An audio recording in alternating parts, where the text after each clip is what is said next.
to the Loading Up Podcast. Yeah. Welcome back to the Loading Up Podcast. I am one of your co-hosts, Brother Zay. Today we have with us Producer J. What's up, man? What's going on, man? Now, before we get into the show and all the stuff we got to talk about this week, I just want to tell you guys thank you for listening, for liking, for subscribing. It is free to do if you haven't done so already. Just click those likes, subscribe. Let us hit that bell so you can get notifications of when we go live or when we have a show or podcast coming up.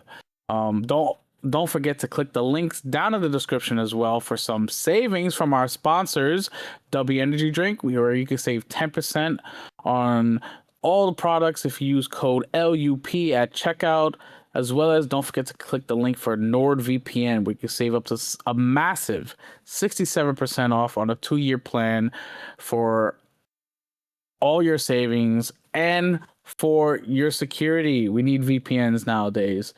So please click those links down in the description. And thanks for listening. And let's jump right into the show. Producer J, talk to me. What you've been playing, man? So I'm still working on my games. You know, I play like 10 different games at once.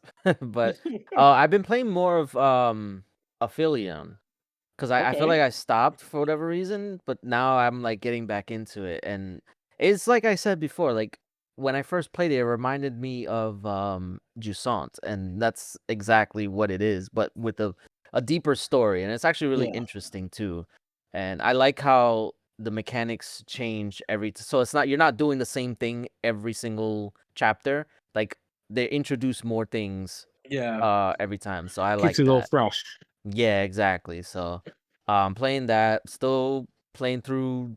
Well, now I mean I started the new Kingdom, well, not new Kingdom Hearts 2, my critical run, which so far is not as bad as I thought, because it's the hardest difficulty, and one of the things about Kingdom Hearts is notorious for is its hard difficulty.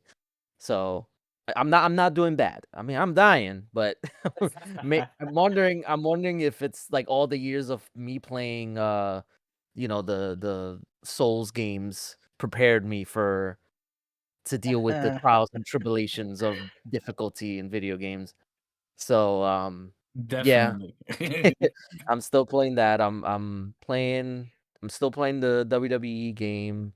Um Trying to think of what else. Still playing Baldur's Gate.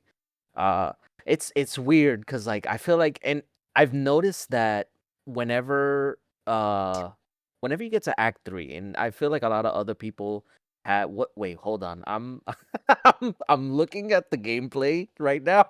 And I just see a giant Gundam pop up. It's like, Yes. what? Yes. I purposely recorded this section for the podcast so everybody can see you get to race a freaking mech. What the hell? I was not expecting this. Yes. Okay. All right. Spoiler alert. Spoilers. You get to race a giant mech. I don't. Is it a Gundam, or is It's it's not just a a mech? it's not a Gundam. They don't call it a Gundam in the game. It is Damn. like Mech If they Zero or something like that. Yeah, if they were to get that partnership, that would have been amazing. Yeah, for Anyway. sure. um. Yeah. So when you get to Act 3 of Baldur's Gate, um like I notice a lot of people tend to like fall off. And not me, like when we first did our playthrough. Like we were like trying to figure out how to do everything, because there's so much to do. But I've Yeah, noticed both. that online that there seems to be a consensus that once you get to Act 3, that's when the game kind of like not gets boring, but it slows down. Like there's so much to do that you kind of become fatigued. It's too much. Act 3 has too much. I feel like Act 1 has a good amount. Yes. Act 2 has less, and then Act 3 is too much. That's like the best way I think I could describe it. Yeah, I think they probably should have like balanced it out, because Act 2 is like super short. Yeah. They probably should have like made it so that way. I mean, I don't know how it would have worked story wise, but maybe make Act 2 a little bit bigger and then shorten Act 3. because yeah, it's starting to set in, and it's just like, okay, now what do we do? It's like it's Yeah. like, okay, and then we forget, like, the next time we play, okay, what do we just do? Because it's like there's so much that you lose track of where you're at. Yeah. um but yeah, so we're still playing it, and I think we only have like 2 missions left, and then we're Nice. like in the end game. But then after that, I think I'm pretty sure I mentioned it, that we most likely are gonna go and play Divinity Original Sin 2. Nice. It's a A- good game. Yeah, and they, well, not just, relatively recently did the patch to have it run 60 FPS at Okay. 4K, because it's like the Series X and PS5 version that they just released, and it was a free Yeah. upgrade too. So I had already bought the game, so I got it for free. So Nice. um so yeah, so we're most likely gonna be playing that next. So I'm looking forward to that. It's a really good game. I didn't think I was gonna like it, but I played it with my friends group, Ron and Brea. They play these type of games all the time. Yeah. I don't normally play these type of games, and I actually really like the game. So Yeah, I'm kind of upset that it took me this long to get into these games. I didn't know they existed. Or I knew they existed, but I just didn't know, that I would like yeah, it so much. But yeah, but yeah, that's the main things I've been playing though. very nice. Well, it's already been spoiled, but now you Yeah. can see. I've been playing some Forza Horizon 6. As I recorded that for you guys to watch while we talk our piece here about games. It's been having an absolute blast with Forza Horizon 6. So fun, such a good game. The races are absolutely insane. As you saw, I was racing against a mech, and it's just craziness. I love the game because it doesn't take itself too seriously. You want to just fly off the road and hit some trees, get some points. You can. It's absolutely fun. The music is great in it too. The settings obviously is amazing. So just having a great time with Forza Horizon 6. I've also been playing 007 First Light that just came out, and I am I feel like I'm getting toward the end of the game, and I'm like in the third act basically of the game, and it is fantastic. I love it. It's like if Uncharted and Hitman had a baby, boom, this is 007 First Light. It's really fun. The combat is great. It runs really well, so I had no complaints. The game is awesome. Yeah, no, I Um heard a lot of good things about 007. I don't want to say I'm tempted. I know I can't do it. Like I want, even if I want to, I can't.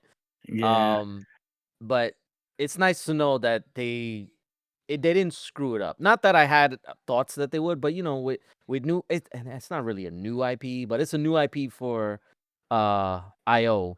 Well, So it's a new IP in the sense that it's a reimagination of like the origins of 007. You know, yeah, it's like the not a 007 traditional IP is 007 not world. new, but yes, but it's a new take on the Yeah, IP. Yeah. yeah. So I mean, so far they're doing fantastic.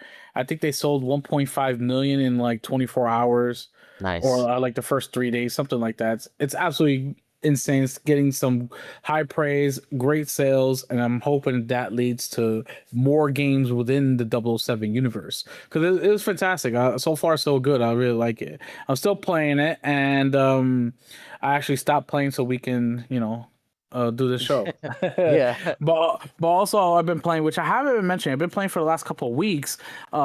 Toxic Commando. Um, with my friends group on Xbox, and it is a blast. Really good zombie game. Um, Oh yeah, that's the new game that, not new, but like it dropped on Game Pass, right? it is no, it's not on Game Pass. No, it's not on Game Pass. Oh, It then is maybe I'm thinking of another game. I forget the whole title of it, but it's called Toxic Commando, and it's like it's John Carpenter's Toxic Commando. That is the full title of the game. It came out like a couple Ah, weeks ago. Um and it is fantastic. It's so good. The gunplay, um Just the mechanics. You have class systems, different types of guns. Really good game. Having a blast with it. I've been playing it for the last like month now, and I usually play it on Sundays with my friends group, and just so much fun. Just if you like killing zombies, you like a funny story with a good funny cast. It's a good game. Nice. That looks Yeah. fun. Actually, I'm looking at it right now. Yeah, yeah. All right, you remember Back for Blood, and you know how like that Yeah. was like this is better than that. Oh, okay. Yeah, this is better than Back for Blood for This is what sure. Back for Blood should have been. Yeah, yeah, I think so because Back for Blood I felt like was a smaller scale. This one's like open world ish. You know, it's like they Ah, drop you in this map, do what you want. You can go just do the main mission, or there's a whole bunch of other stuff you could do, and it's really fun, really fun. cool. Yeah, so that's what I've been playing. Nice. Yes. I guess we'll jump right into the show, right? We got Yeah. some news to talk about. Um so normally we have GPUs made from Nvidia and AMD. Intel does some of the proprietary ones, but those are the main companies that do GPUs. Well, China just opened the market up. They have created their very first GPU that they say is powerful enough for gaming. So it's called the LX7G100. It could be the first GPU from China into Western markets. It is 12 gigabytes of VRAM, and it is roughly like the RTX 3060 from NVIDIA. Huh. The catch is it's about 500 US dollars or equivalent to 500 US dollars. So it could be pretty pricey.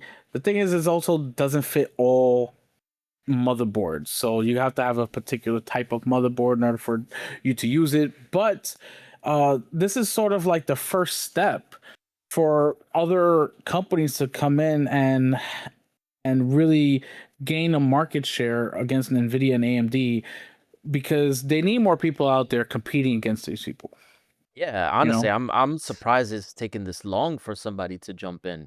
I would have thought that considering the trajectory of Nvidia in particular, where they basically don't even care about gaming, it seems, um, that somebody would kind of like step in and like take their place, not take their place, but fill that void, Yeah. um, that Nvidia seems to not care about. So it's interesting that it's China, although they do a lot of manufacturing for GPUs anyway, so it makes sense why they would just be like, "Why don't we just do it ourselves? Why are we making it for AMD and NVIDIA when we could just do it?" So it's gonna be an interesting time. Although I don't think this was the right time, and maybe it's just like circumstances because of the whole chip shortage and all that stuff. Which Well, there's rumors that they could be coming out with their out. own chips and Oh, their own memory. So China's sort of like opening the market. If China can make their own GPUs, they can make their own chips. They can make their own that's memory, and that's a complete untapped market because we don't even rely on them. There's only like three companies that do chips and memory. yeah. So if they can push into that market, they can help with the chip shortage, with the memory shortage, and the RAM shortage. I didn't even think about that actually, yeah. I was Yeah, I was leaning towards the fact that like um about like the pricing stuff. Um but I did hear, I don't know if it's true or not, but that the memory shortage might be winding down sort of kind of, not anytime soon, but like hopefully no. by the end of next year we'll Yeah, be I in a heard. better place. Yeah, I also heard the end of 2027 into 2028. Yeah, so I don't know. Maybe they saw that and this is the time to strike. Get in the market now. That way they can lower prices. Yeah, Um, but we'll see. But more composition is always good. yeah, definitely, definitely. Let's continue right along because we had some issues with Sony they're over here patenting stuff for AI features. And it says Sony has patented a new feature that aims to fill the time during loading screens with videos, clips, and even ads. Oof, that's Yeah. rough. So yeah, it's just a patent. They're just patenting a this like this ability to have and do, but like most patents, they don't even see the light of day, but they just do it just to have it. But I hope this never sees the light of day because that is absolutely terrible. Yeah, I mean, Sony does have a knack for patenting stuff and just not doing it. There's such thing as like I forget what the terminology for it is, but where a company patents stuff with the intent to not release it because they don't want others to release it. Hopefully, this is the case, although this is Sony we're talking about, so I doubt it.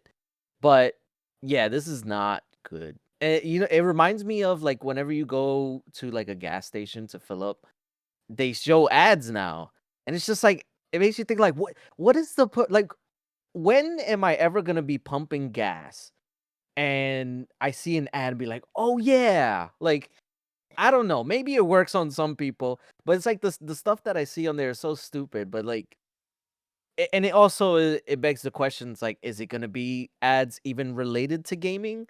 Because that's one of the issues that a lot of people have now, like in particular with Xbox. I don't know if PlayStation does it. I'm maybe they do. Where they have like irrelevant ads on the main home screen on the dashboard, where it'll be like for McDonald's or something like that, and like people get pissed off about that stuff. So it's like if this comes to fruition, is that gonna be the case? Like if I'm playing Wolverine, am I gonna see a McDonald's ad while it loads? Like I hope not. But Yeah, order yourself that cheeseburger while you slicing up motherfuckers. yeah. um but yeah, hopefully this is just one of those things where they just don't want to have anybody else do it, but we'll see. I hope this is not a real thing though. Or I hope it doesn't end up being a real thing. Yeah, you and me both. Let's get out. Let's move on to some more PlayStation news. This time, the PS5 has a security flaw that was been confirmed, and more PlayStation accounts were hacked. So I think last week we talked about how PlayStation accounts were being hacked, and they were even getting by two-step authenticator apps, and it was a problem. But now the security flaw has been confirmed, and a lot more PlayStation accounts have been hacked, and it's just I don't know what it is with Sony and hacks. This is just it's getting out of hand, man. Yeah. It's really bad. Like this is the third generation in a row where a major security breach has been like been happening on PlayStation. It happened with PS3, happened with PS4, and now it's happening with PS5. So Jesus. I it's really hard, and people wonder why there was a big uproar about the PlayStation login stuff on PC. Like there is concern there that Sony just doesn't have the capabilities to secure their shit. Like I don't know what it is, why they always have to be in these situations. Like you would think by now they would know, but there's always some workaround. And granted, hacks happen all the time in different companies and stuff like that, but not at the frequency it happens to Sony. And that's the issue. This has happened way too much with Sony than it has with any other platform. Um, Yeah, so I don't know. I I don't know what's think going on over there. I think they need to really focus on their cybersecurity because they're just allowing this to happen every generation or every couple years. You know, they're just like major hacks where people are just getting everybody's information, hacking accounts, systems getting banned because of it. It's absolutely nonsense. They need to spend. They cut all these studios. They cut like 8 studios this generation. They saving some money, but they're not putting it towards security, obviously, because the No. security is failing. Yeah. No, it's definitely a weak point in Sony's I guess business that this keeps happening to them, but they really need to like partner with like a high-tech security firm to like just partner up with whoever like Google uses, or granted maybe Google is not the best one because I know they get data breach too. I But mean, again, everybody gets data breach, but like they have systems in places to try and protect the data, yeah, and to also to mitigate it, try, yeah. yeah, and also to try and stop it from ever happening again. Like I know, like Microsoft, like Xbox is like their competitor, but Microsoft can really help them with this. They just have to put their pride aside to actually provide better security for their customers. Yeah. I don't know what they got to do, but they got to figure it out cuz it's always an issue, like it it never becomes an issue until like it happens to somebody. And Yeah, that's the issue. Like that people don't really take it seriously until it happens to them. And there's people who lose accounts that they've spent years investing their money in, yeah, all because Sony just doesn't want to step up when it comes to cybersecurity. yeah. That which is absolutely ridiculous to me. Yeah. Uh, all right, let's move on from bad news Sony. Um, we have some bad news from Valve. They had for the longest time the Steam decks were out of stock. You could not purchase it. Um, they just recently went back in stock, but with a big price increase. The they're raising the 512 OLED model from 549 to 789. And if you want the 1 terabyte OLED model, you're gonna have to shell out $949, which is a $300 price increase. Now, that's absolutely insane. Yeah. Three That's hundred putting it dollars. lightly. That's you could buy a Series S with that money. You could buy a It's PlayStation 5 Pro. no, I'm talking about like with just the price increase, you could buy a Series S. Oh yeah, with the With price just the increase, price yeah. increase, like that's the Yeah. crazy part. Yeah. Like it's insane. I mean, I get the chip shortage and the memory shortage, the RAM shortage. All of it is like really, hurting these tech companies and gaming companies in particular. But like, this is insane. If you didn't have a Steam Deck already, you can't get one unless you're like just willing to It drop $1,000+ on the OLED models. Insane. it really is not worth it anymore. Like I remember I was reading articles about it that people were basically saying that like Steam Deck went from the most desirable handheld to not worth it at all, because Yeah.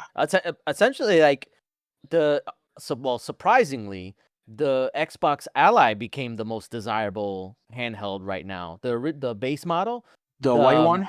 yeah, that's still $500, and it's as powerful as a Steam Deck. And if you want, you can install SteamOS on it, so it can essentially become a Steam Deck if you really wanted to.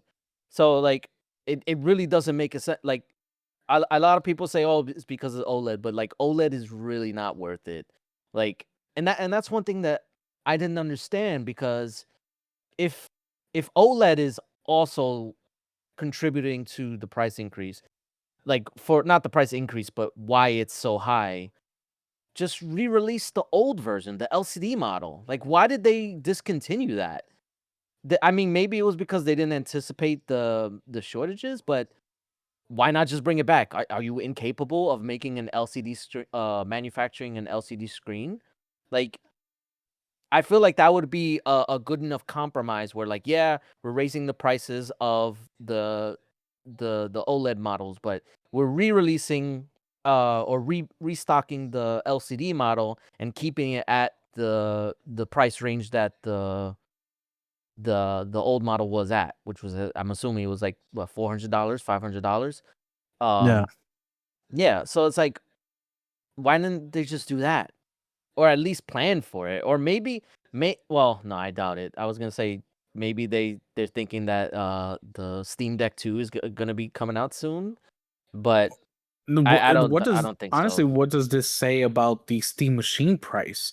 Oh, They that they is, they delayed the announcing of the Steam Machine price because of all the chip shortage. If the Steam Deck is 949, Steam Machine is gonna be at least 13, right? yeah, It's gotta be. absolutely, It's gotta absolutely. be. And You know, even I if even if like I said, the OLED was the reason why it was such a big jump. That that's still it's still gonna be a significant jump. If it's not gonna be if it's gonna be over 1,000, or if it's not gonna be like past, what was it, 948 you said, or 49? 949. Yeah, if it's not gonna be as big of a jump from there, it's still gonna be way more than people are willing to pay for it. Because I remember people were saying when they first announced it, "Oh, this is gonna be like $600, Yeah, $500." right. Yes, yeah, people were If the seriously. handheld is 949, it's definitely going to be way more than that. Yeah, that this pretty much solidified the Steam Machine's fate. And it's essentially what I've been saying it was gonna be. It's gonna be a niche device. They're still gonna release it. It's not like they're gonna cancel it. It's gonna be a niche device for Steam players or enthusiasts that want the console experience, but not on their desktop. That they want it like in the living room. That way they don't have to reinvest. Because that's always the issue. Like, people don't want to buy another platform because then they gotta start their libraries all over. But if they can take it with them, that would be more beneficial. So they I they mean, see the Steam Machine as that, but because of the price increase, it's going to be for a very select few. Like, I don't think this thing sells more than 100K units, if that, if that. I mean, you got some pre-builds that are cheaper than the Steam Deck. Yeah, You know, you got to really look at, do you really want a Steam machine just because it's like small form factor, or do you want to just get a PC, you know? and honestly, I feel like Valve and Steam, they probably shot themselves in the foot a little bit by releasing the Steam OS, because now people can just make their own Steam machine at a cheaper price, probably, if they can find the parts for it, and then just install Steam OS and then put it in the living room. There you go. There's your Steam machine. So it's like, I don't know, like, their decisions, it doesn't make sense if they want to make this a mass market uh product. So that's why I'm saying it's gonna be a very niche product. But then it begs the question, why even make the thing? I don't know. But the Steam machine is gonna We be a know very we know interesting day. we know it's coming because the Steam controller Yeah. is already being delivered to some people. So it's coming, but No. that price tag is what we've got to be worried about. Yeah, and then supposedly it's still coming this year, and we still don't have a price on it. So, They gotta uh, release a price like a week after they like. All right, this is the Steam machine.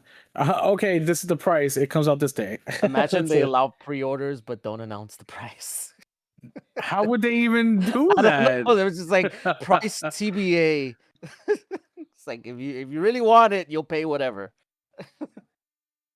But yeah, no, this price increase, and it came out of nowhere too. No, I don't think anybody was expecting the Steam Deck to be uh the one to raise prices, because like, people always said that it was, well, I'm sure it was mostly an out of context statement from Gabe Newell, where he said he admitted that Steam was not meant to be like, um or the Steam Deck was not meant to be like a super successful product.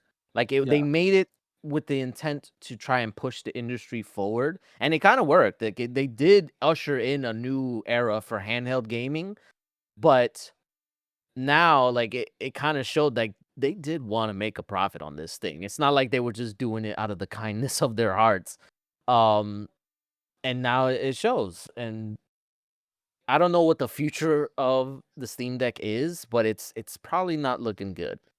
So like you said, if you already have one, you lucked out. But if you haven't got one yet, don't even bother. It's not the best price. And I will say, and I said earlier, the Xbox Ally is the most desirable. Get it now, because it is most likely also going to get a price increase. This doesn't happen in a vacuum. Everybody's raising prices, so it's only stands to reason that the Xbox Ally, both of them, the base model and the X version, will see price increases too. So if you're in the market for one, get one now while you can. Oof. All right. That's crazy work. Yeah. All right, let's move on to the next bit of news. This one from Stop Killing Games. And if you don't know, let's talk about it. The Stop Killing Games movement, which advocates for the right to continue playing games even after service terminations, has achieved a significant legislative milestone in the US, with the California State Assembly has passed a Protect Our Games bill. The bill was passed on the 27th of this month, and it was passed with a vote of 43 to 16. The bill requires digital game publishers to maintain an environment where games remain accessible even after service is discontinued. And this is a huge, huge win in for the Stop Killing Games movement, as well as for consumers in general. If the servers go offline, you could still be able to access your game and play your game that you purchased because it's a digital product, and they won't be able to just pull it from you. I think this is great news. Yeah, no, this is actually surprising news for me. I didn't think that this was actually gonna get anywhere. Like it's a good notion and a good thing to push for, but just knowing how the industry works and how like our government is behaving recently, I didn't think it was gonna get any traction. I didn't think anybody was gonna care enough. But I'm glad that there is some silver lining that they actually did something that was beneficial for gaming, and they're looking towards a future where a game being taken offline doesn't mean that you can't play it anymore. Like we saw what happened with Concord. Like that game, it just doesn't exist anymore. You cannot play it. Same thing with Anthem. So I'm sure there's other examples, but the fact that now it's going to force publishers and developers to basically like configure their games so that way there is a life after the servers get shut down is a good thing, and that hopefully will spread across, because right now it's only in California, but I highly doubt that they would have like some, because like logistically it wouldn't make sense to have a specific version of a game just for California. It'd probably Yeah. be the US version of the game. But then at that point, if you're already making a version of the game that can be played offline, you might as well just do it for every region. Well, So, think about it this way, right? Microsoft is the biggest publisher in the world, right? Their mhm. headquarters are on the West Coast. They have offices in California, where they make games. So a lot of this can be tied directly into that market, into the tech industry in California. So if it passes there, True. Yeah. it's a domino effect for the next states to continue passing along that same type of bill. Well, I'm saying in the fact that like they probably won't even need to. The fact that it's already in one state kind of makes it that they would have to do it for everybody, because it doesn't make sense to have a specific version of a game for the Californian gamers. Like, do you just get a VPN and switch your location to California, and then you can download the offline version of a game that got shut down? Like, I feel like that's just an unnecessary step. Just make the version available for everybody. True. Um, I see what you're saying. yeah, so I think the fact that it's already a bill and it's already law, that it's just gonna lead to more developers keeping that in mind and are going to either just don't shut them down or building their games to be played offline, even if they're not initially intended to be played offline. Um, because then I think about like there's been there's been cases of games, and this is more like the 360 and PS3 era, that they were online games and they had dedicated servers, but then when the player count dropped and then everybody started moving on, they switched the servers from dedicated to peer to peer, and then just let them play it and let them host lobbies and stuff like that. That's Yeah. not out of the realm of possibility. That's an option for them. It's just it takes work to do. Like you have to reconfigure stuff. I mean, I don't know about stuff on If the back end. it can't be that hard though. There have been games throughout the decades that do this all the time. Yeah, You that's what I'm know, saying. so So it's not hard. It's just a matter of putting the time and effort to do it. Which, if you're required by law, then they will. They have to do it. That's it. yeah, and it's not like the fans have made like custom servers on their own. So it's like you don't even need to like rely on dedicated servers being available all the time. Just let the fan base do it. I don't know how that Yeah. would work on like console because I don't think custom servers work on console, but maybe it could. I don't know. We've Yeah. never seen it before. You look like the games like Rainbow Six. Um, Rainbow Six used to have like custom lobbies where you can create your own server and create your own stuff, and you can even create tournaments and everything in there. We're not talking about Rainbow Six Siege, we're talking about the old Rainbow Six games. So, Yeah. like, Well, no, actually, no. Now that I think about it, freaking Minecraft, you can play custom servers on yeah, console, so yeah, it is possible. it's 100% possible. They can 100% do it. They can, Yeah. So and they should. they should, and hopefully that's what this means. So Yeah, yeah. All right, let's move on. We have a big reveal this past week. Everybody's talking about it. The Modern Warfare 4. Call of Duty's Modern Warfare 4 was revealed. They showcased a quick teaser like one day, and then I think the very next day they showed the whole trailer. They revealed the whole trailer for Call of Duty Modern Warfare 4. Um, it was a surprise leak because I thought honestly this was going to be at the Xbox showcase, but according to the trailer, we'll see more of Call of Duty at the showcase, just not this World Reveal. Reveal. They did the reveal separately outside of the showcase. But little before I give you my thoughts about the trailer and the game itself, what did you think, Producer J? so I recently got into like back into Call of Duty, like heavy back into Call of Duty when Black Ops 6 came out, and because it was on Game Pass. Yeah. So it was more of a reason, just why not, even though my brother, because I game share with my brother, he gets every Call of Duty game. So like, but I would have to download it and I would have to do all the steps. Oh, heaven forbid. Yeah, I mean, no, but the thing was, it's like I never got into it enough where I felt like, and it had the Call of Duty HQ stuff, so I had to keep it downloaded. It was just a hassle, and I was just like, you know what, I'm tired of Call of Duty. I always uninstalled it after like a week, but then I got back into it with Black Ops 6, and I was playing like almost every day, and it was the first game, Call of Duty game, where I was like getting the gold guns. Like I was actually doing it. I feel like I mentioned it before. Um but then like Black Ops 7 came out and it just wasn't the same. And we've shared the same feelings about it.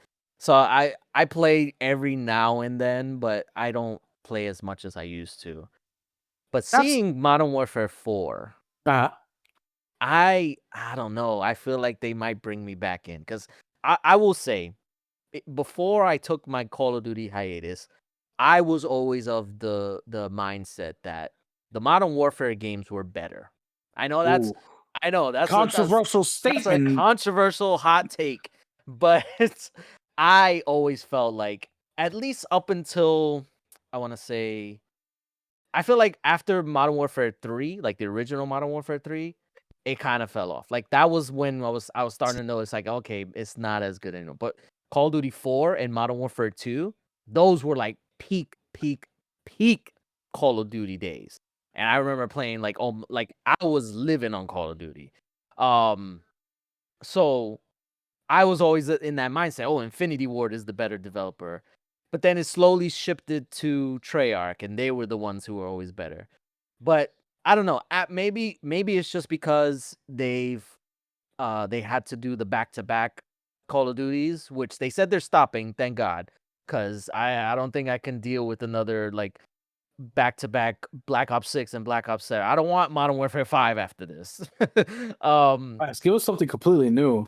yeah, so I'm happy that they stopped that. But uh Black Ops 7 kind of like soured me. And I'm really looking forward to this. I'm cautiously optimistic because Okay. what I've seen from it, they show a little bit gameplay. They had people come out and play the game and stuff like that. But thing is with Call of Duty, like they always do the same. They get the It's like a hype up in the cycle. beginning. Yes, Yeah.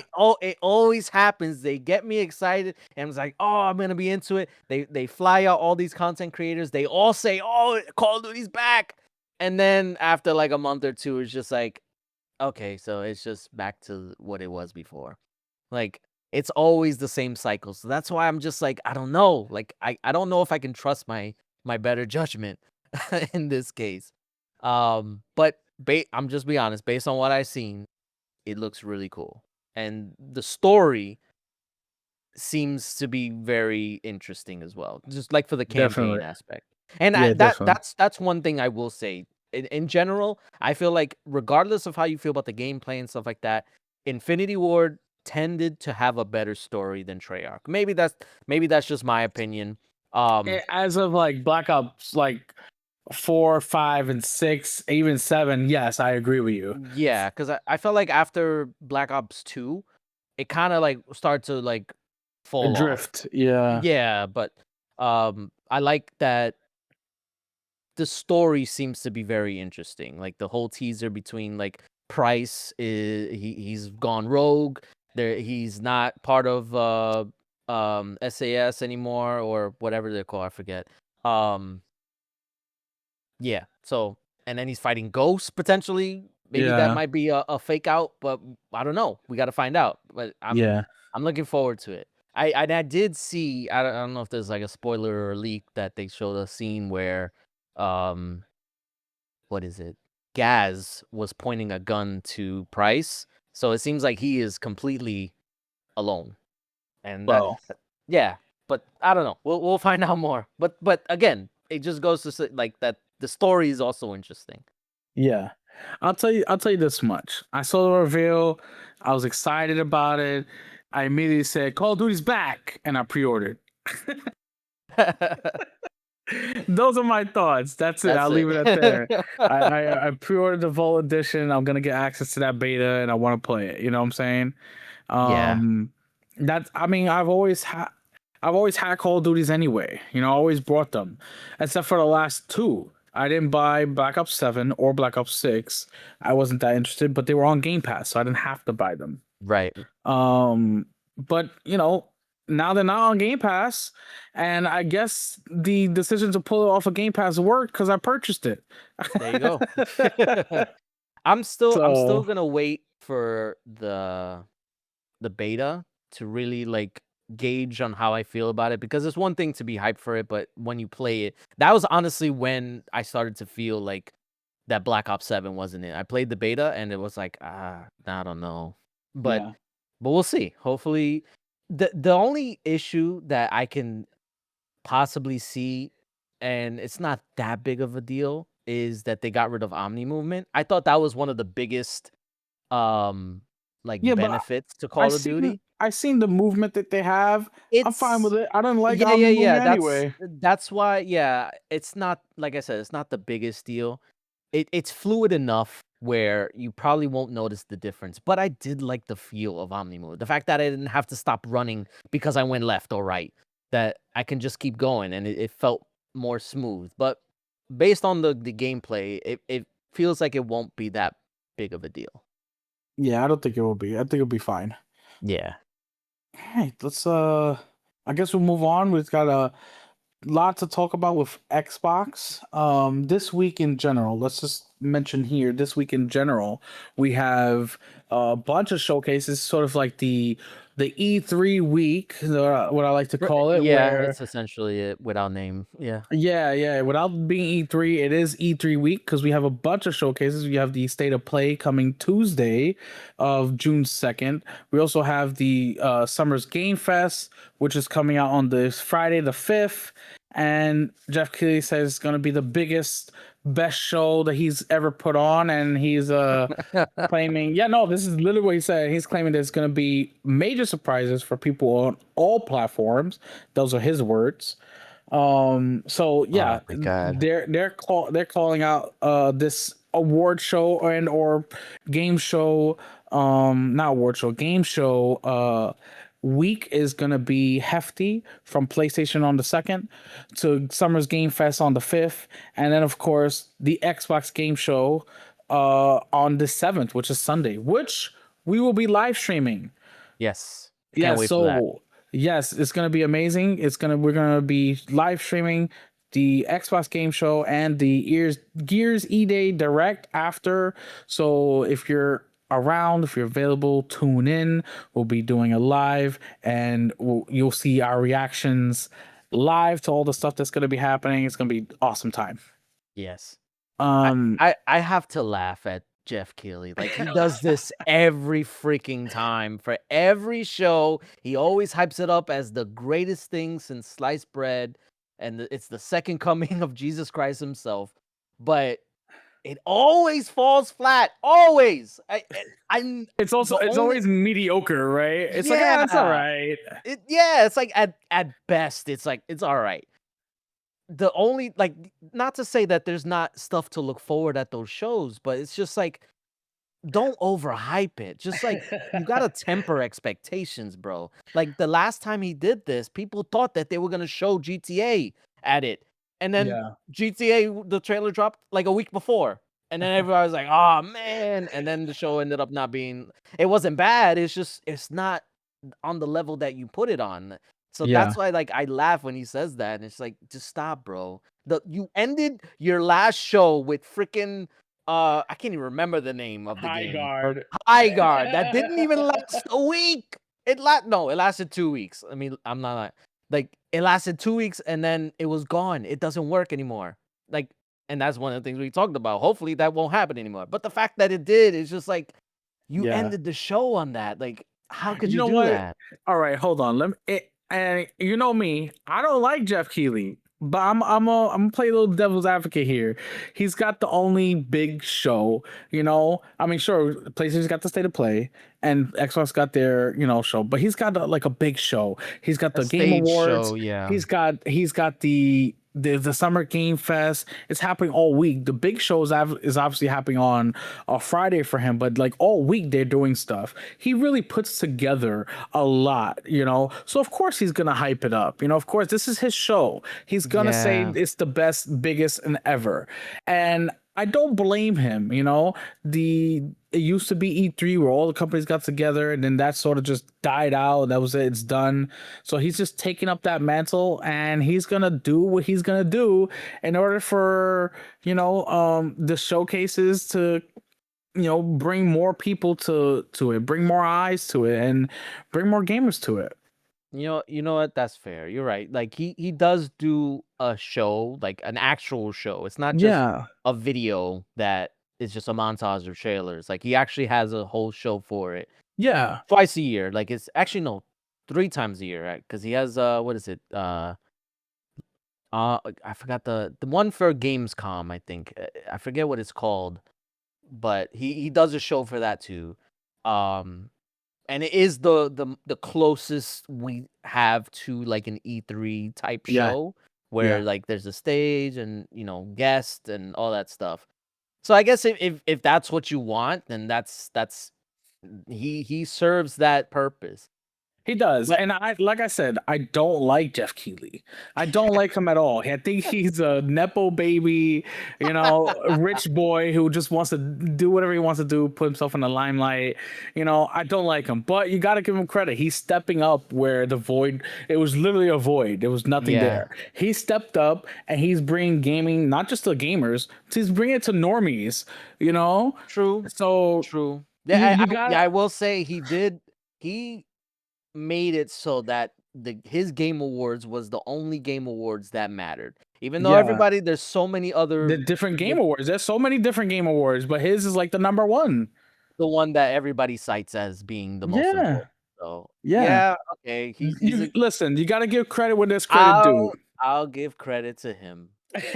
But and I'm a Jeff Keighley hater, you know, but I can but still give credit. yeah, I'll give credit to him, but still, his I know shows are he's his shows are glazing ass. hard. Yeah, no, he's glazing himself, like literally. So I don't know. I'm still looking forward to the show. I'm sure there's always something to look forward to For in the show sure. itself. So And there's always I'm some not trying to shit on it. surprises. There There's is always some surprises. surprises. And like So and I in look the forward. yeah, when they announced what was it? Divinity. That was a shock to me. I Yeah, know they kind of teased it, and honestly, they probably should have closed the show with that. But facts. um, it was a surprise. I was when they showed it, when I saw the Larian logo, I was hyped. I was like, oh shit. But Yeah. yeah. So I'm looking forward to it, but I'm not expecting the freaking world to change. You know. I'm sure there's gonna be nice surprises and stuff like that, but it's not gonna be on the level he's hyping it up. But like you said, it's his job, like that. It's Yeah. his show. He gotta hype it up. So Yeah. Yeah. For sure. I mean, listen. We got the Xbox showcase. They went the a different route than Keeley. They're not out there, yeah, hyping up their. They actually did a podcast on Saturday where Matt Booty, the chief content officer, was sort of stressing to temper expectations. They announced that Fable was delayed until February of next year. They also announced that they will not be discussing anything related to Project Helix at the showcase. So they're kind of taking the a complete 180 direction compared to Jeff Keighley. They're tempering expectations about the showcase. They yeah, did say they would show gameplay footage of Fable, which is cool, but at least we now know it's coming next year instead of sometime this year. yeah, Personally, I think that's a great idea. Fable yeah, deserves its own sort of like area, its own ecosystem. This year is packed with games coming out. Every month there's tons of games coming out. And yeah. I think Fable needs its own little section. So It if it needs to be worked on some more and it needs to be better, and I, I think they should take the delay. I would rather take a delay than play a unfinished game. so I don't even think that is the issue. I think this is more of just a strategic thing. I fully believe that if GTA launched in the other day when it I was mean, originally yeah, supposed to, yeah. that Fable would have launched in November. I fully believe that. I think the game was ready to launch when it did. I think they just didn't know where to place it that would give it the the audience that it deserves, the time that it deserves. Because now there's so, like you said, there's so many games that are coming out right at the end of the year, and now it's more of just like a dancing game of where to place what game. There's been so many delays already, and I mean, it's it's even Call of Duty's coming out in October. yeah. So Now I know sometimes they do come out in October. Call of Duty is, yeah, they have released in October. I think Black Ops 6 launched in October. Yeah. But with Call of Duty, it's a different scenario. Like I feel like they can kind of launch anywhere because the big elephant in the room is GTA. Oh, So absolutely. so that's what everybody's trying to avoid. I don't think Call of Duty is at risk of being overshadowed because first of all, Call of Duty is mainly a multiplayer game. Yeah, it has a campaign, but you could beat it in like 6, 7 hours. So that you, you could beat it in a day. It's not like if you release it and play it, you'll beat it way before GTA comes out. It's more of a multiplayer focused game. And I do not believe GTA Online, the sequel, whatever for GTA 6 is not it's not coming out on day 1. That's going to be a separate launch probably next year. Um so the audience is not similar. Like yeah, the GTA has a big audience and people are going to be focused on that, but when they're tired of playing of single player in GTA, they'll just jump on Call of Duty. So to play Yeah. with their friends. Like it's a simple thing. Like it takes me back to like the 360 days. I used to play single player games all the time, and then like when my friends got home from school, like that's what I would play. I'll jump on Call of Duty. So I feel like it's gonna be a similar thing where like you don't really gotta worry about GTA for Call of Duty. But Fable is a different story. And I think that because it's a single player only game, it needs to have that time and to get the spotlight. And so that way people don't feel obligated to like rush through it because it's an RPG. It's a big RPG. You're gonna Yeah. take time to play it and Yeah. do everything you can with it because it's very in depth. So I think if it wasn't for GTA delaying their game, that this would have released in November. But then because they delayed it now, they had to either put it somewhere in I think what September, but September is already rumored for Gears. And then Yeah. Halo might be coming out in either July or August. That's what the rumor is. Yeah, the rumor is July 20 something. Yeah, so then you got Call of Duty in October, GTA in November. So the only spot is December, unless you were to like couple it with another game, but then you risk um people not caring about Fable because even though Fable is a long-standing franchise, it still has to prove that it can still be viable in today's market. And I'm not saying it can't. I'm just saying that it needs that focus. It needs to be away from every other game so that way everybody can focus on that. And then you also got other games like from PlayStation. You got Wolverine that's coming out. And I'm blanking. I'm sure that there's other like Nintendo games that are coming out. I think isn't Duskblood supposed to be coming out later this year? I don't know. Probably. Yeah, I don't know, but I'm sure they have other games too. So it's like it's really just about a strategic placement of the launch, and I don't think they wanted to do a December launch for Fable because there was what was the other game that they launched in December? It was Indiana Jones, and it didn't get the praise that it probably should have had because everybody was focused on everything else that came out that year. So I think it's best to just delay it. I don't think the game is not finished. I think it's fully finished, or at least it would have been if they had released it later on this year. But now they get extra time for polish, and there's nothing wrong with that. So, um, yeah, Fable being delayed while it sucks, I think it's for the best. Yeah. Another thing that they mentioned on the podcast is transparency. The Xbox showcase, if a game is on another platform, they will have the logo for that platform on their games for the reveals.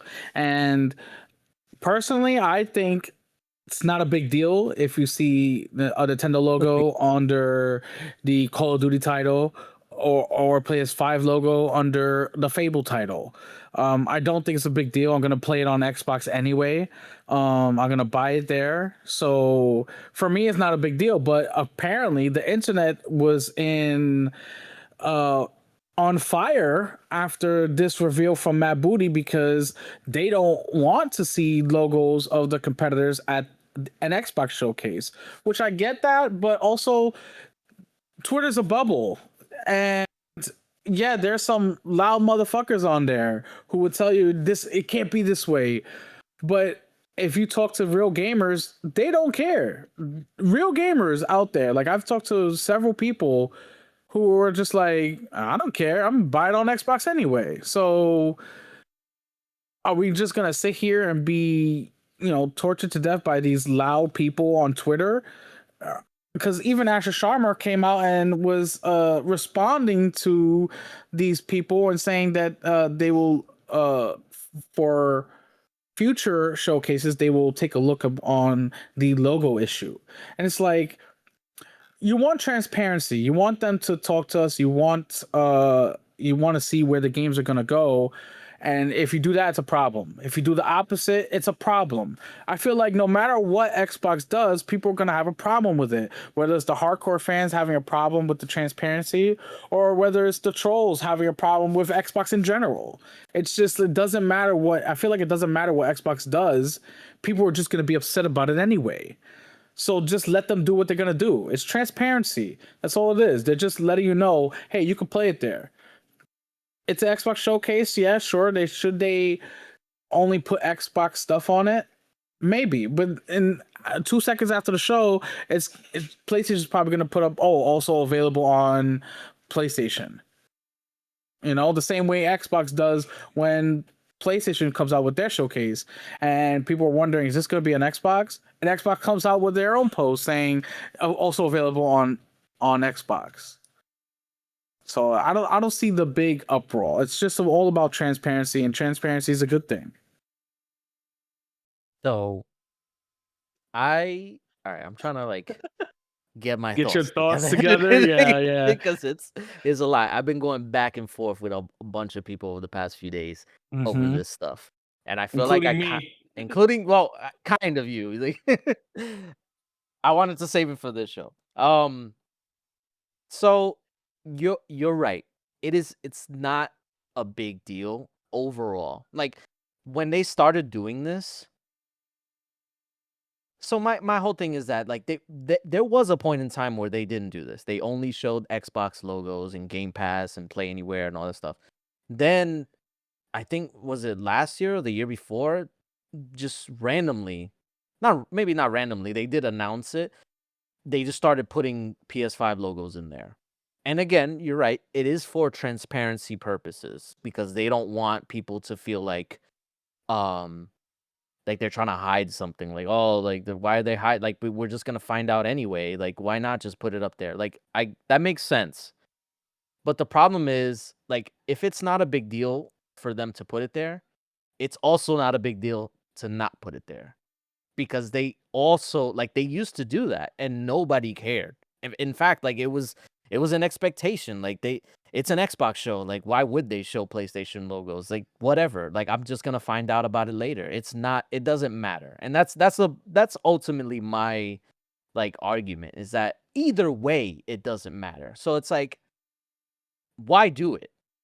Because there is, I don't want to say consequences, but there is uh a notion that like in people's minds that if they know or if they see, because granted these shows are they're not for the casual audience. Like the normies aren't gonna pay attention to any of these shows. Maybe like you said, the Summer Games Fest, they'll focus on that one because that's the one that is marketed towards them. But the state of plays and the Xbox Game Showcases, those are for like the hardcore gamers, like the ones who pay attention year round, who have podcasts like we do that talk about this stuff and care about this stuff like on a deeper level. So why is it that we're trying to treat people as like incapable of understanding if a game is going to be on a different platform or not?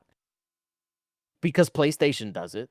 You won't see Xbox logos on the state of play.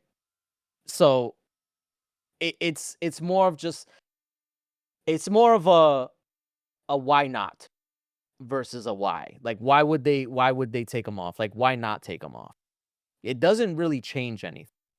And I but what it does do is, so all right, so and this is like on a deeper level. This is more of like an overall. It's not, the logos is one thing. A lot of people seem to think that like people are like having a meltdown over the logos in particular. Like I don't think it's about the logos themselves.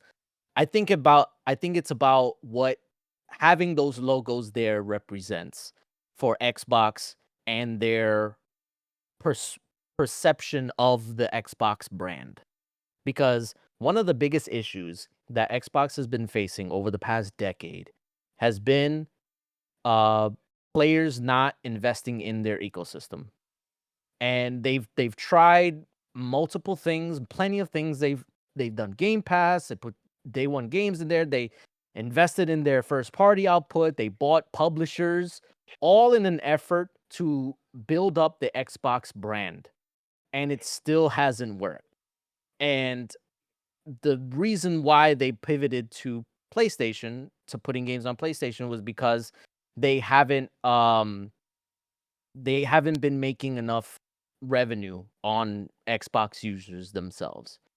But that's because they weren't listening, or they were listening but they were too late to react to um players' feedback, because this goes even back into the 360 days where like players were asking them to invest in first party and they just were not doing it. Like it was the same 4 games, which is oddly enough what we're talking about now. Gears, Halo, Fable, and Forza. Like those were the 4 games that Xbox had, and that was it. Yeah, they would have like third party deals or whatever, but for the most part, that was it.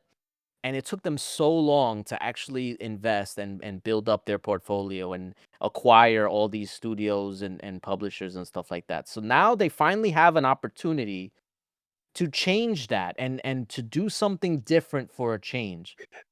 And then that's coincidentally when they decide, oh, we need to go on PlayStation. So it's like you were right there. You were right there. You were doing the right things. And then they just decided not to do it. They decided to give up. And I think that's why this issue is it seems bigger than it actually is, or it feels bigger than it actually is, because it's not about logos. It's about Xbox not believing in themselves. Xbox doesn't have the faith in their brand, in their platform to stand on its own. That they have to show PlayStation logos because they don't trust the users to buy the games on their platform. They can't, if they show a trailer for some indie game uh that looks really interesting, they can't trust that players are gonna buy the game on Xbox. So they have to show that, oh yeah, it's on Steam too, it's on the Switch, it's on PlayStation 4. You could buy it there because we don't trust our users to buy it themselves. And that's why like it bothers me, because that's the sentiment that they're saying by putting those logos on there. It may not seem it may not seem like a big deal on the front, but on a deeper level, it means that Xbox doesn't believe in themselves. Like they don't believe in their brand. And I don't like that. I don't like that for the future of Xbox, because, and honestly, if it wasn't for Asha Sharma coming in and doing the whole Return to Xbox campaign, and she was changing the achievements, and she canceled the This is an Xbox stuff, and she was doing all the right things, all the stuff that we said was being neglected or was bad or whatever, she was addressing it for the first time. And that's what, like, it got people going. They were like, maybe Xbox can actually do something. Maybe they can regain some ground in the market that they've lost over the past 10 to 15 years. And Tell you, people got excited. I'll tell you what I think the real issue is. I think the real issue is that people want exclusives back at Xbox. And let me tell you, the ship has sailed. They're not getting exclusives back. Well, you're right. It may not be about the logo. I think it's about people wanting exclusives.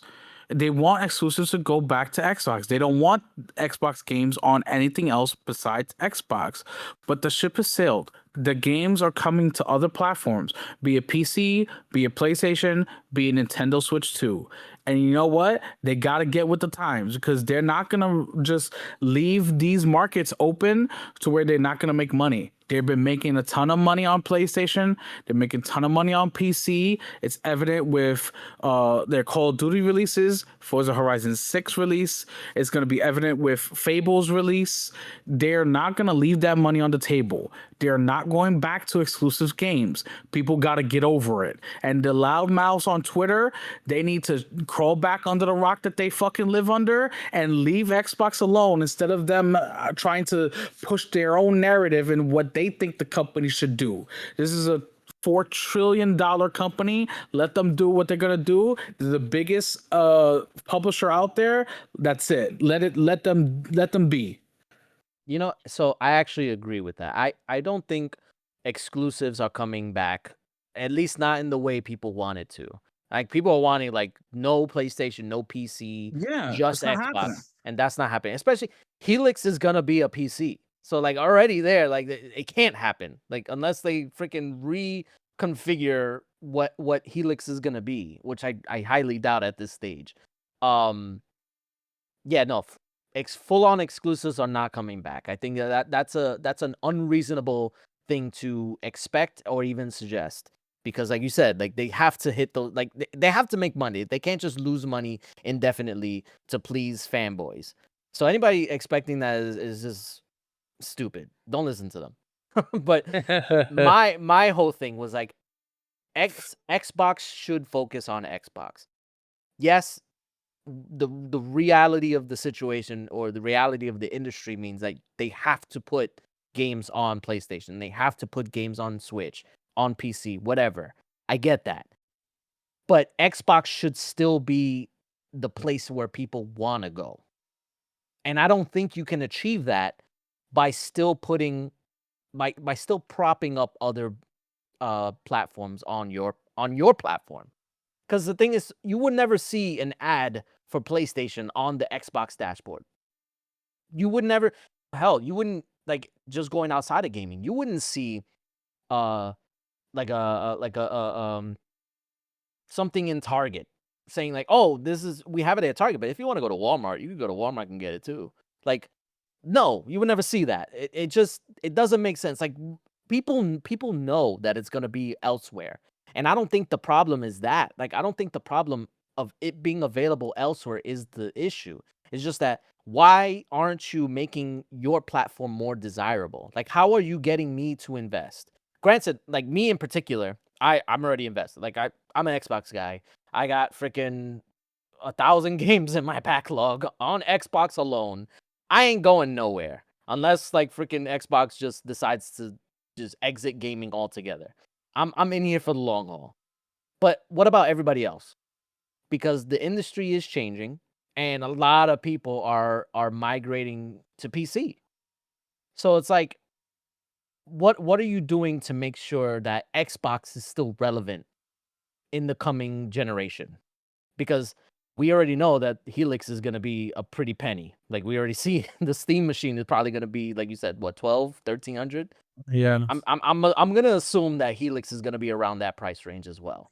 So, what is it that you're going to do to get people to buy that machine? Or like if that is not the goal, then why are you releasing this machine? And that's my main thing. Like, you have to give people a reason. I'm not saying exclusives is the answer. I'm saying you have to condition people to associate Xbox with better. You want to play on Xbox because it's better. And that's ultimately what I want. And when you have other logos on there, you're basically saying that you're just as good. And if that's the case, then you're telling people it's okay that you can play there. And that just doesn't make sense to me. If you're trying to make Xbox the better platform to play games on, give them a reason. I know they got Game Pass, they do play anywhere, like they got a lot of service stuff, but clearly that's not enough. It's not as effective. And they have to do something different. And that's what I want. I want them to do something different.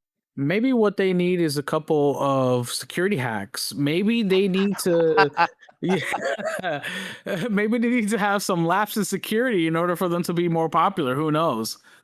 I don't know. Like, and that's the thing too, because PlayStation does all this shit and they still get the praise. And that's why, like, it bothers me that why are we so hypercritical? Because when people say like, oh, but why would you want them to be doing what PlayStation does?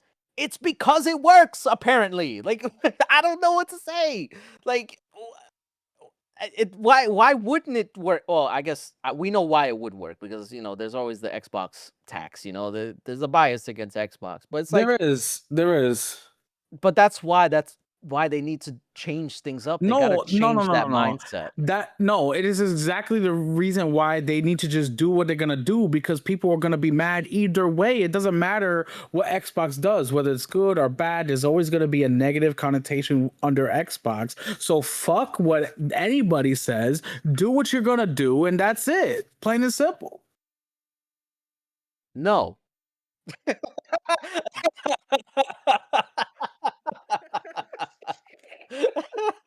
You know what? Let's call it No, there. like, yeah, no, like, I don't know what the solution is. I just wish Xbox was the focus, and maybe it still will be. It's just it was such a little thing that they could have fixed because like I said, it doesn't change anything. They took the logos out, like you said, you're just gonna go on a website and find out where it's coming out afterwards. So it's like, is it really that big of a deal to just not show it? I don't know, but again, for all the reasons I stated, it's a deeper meaning, and I get why people are upset about it. But then there's others, like you said, that they just want exclusive. That it's not realistic. It's not happening. Get that out of your head. If you want exclusives, go to PlayStation. That's the only place you're gonna, or Nintendo. The Nintendo, they have 100% exclusivity. They will not put their games anywhere but a Nintendo product. That's it. So go there if you want exclusive. Oh man, that was a lot. There's a lot. Yeah, we can call it there. Yeah. Oh well, damn. I was gonna say It's gonna be a lot. I know. Damn, we didn't even get a chance to talk about our predictions. Yeah, But I mean, you know what we could do? We'll start a little bit earlier before the showcase. Because what Okay. time does it start? I think at 1. Okay, so maybe we'll start at like 12. Get a little bit of head start, and then we can like talk about our predictions then. Yeah, Okay, that sounds yeah, fair. As far as like the state of play, like we're gonna see Wolverine. We're gonna see the Cory Barlog game, which is probably the God of War spinoff. We're gonna see Intergalactic. Like, I don't think there's gonna be any surprises. yeah. At least not big surprises. I don't think GTA is showing up on the state of play. Like, I think the trailer comes out tomorrow. I'm gonna say that GTA trailer 3 is coming out tomorrow, right before the state of play, because Rockstar is petty like that. But yeah, that's just my quick thoughts on this, because we didn't really talk about the state of play. But there's really not much to say about it. Yeah. We'll see next week. Yeah. All right. Just want to remind you, if you're watching on YouTube, you can like, comment, and subscribe. If you are watching or listening to us on a podcasting app, you can rate us and share us and do all that nice stuff. If you look in the description, you can see our sponsors, W Energy and NordVPN. You can save some money on subscriptions and products and all that nice stuff. You help them, they'll help us, and we'll thank them, we'll thank you, we'll thank everybody. And that's it. We'll see you guys next week in the live stream. So stay tuned. Peace. Later.